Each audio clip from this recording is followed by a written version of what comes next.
หูโตดีมื้อนี้ต้องถึกเจ้าทิมเหลือเพียงหอยยิ้มที่เจ้าให้ไว้เหลือเพียงหอยน้ำตาที่เจ้าเอามาพากไว้กับหัวใจห่างๆที่เจ้าบ่เอาต้องยอมหา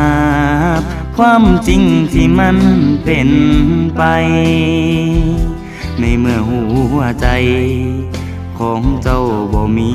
อายแล้วยอมรับความเป็นจริงที่มันบ่มีวี่แววว่าหากเฮามันจะหวนกลับมาเมื่อเจ้าจากไปบ่มีมือใดที่อ้ายสิบ่คิดฮอดเคยหอมเคยกอดแต่เจ้าผู้เดียวมือที่เฮาหักกันมันคือสิแน่นเหนียวบ่คือกับมือที่เฮาจากลา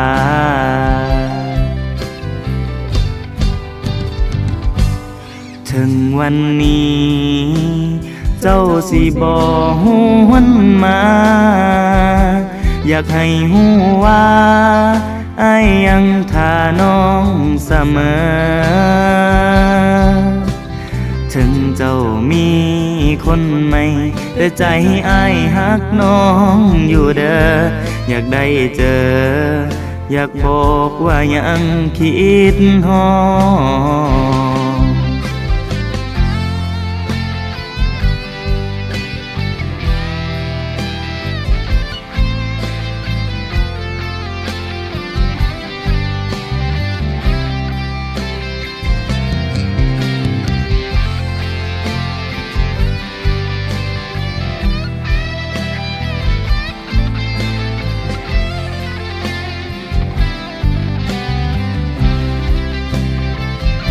เมื่อเจ้าจากไป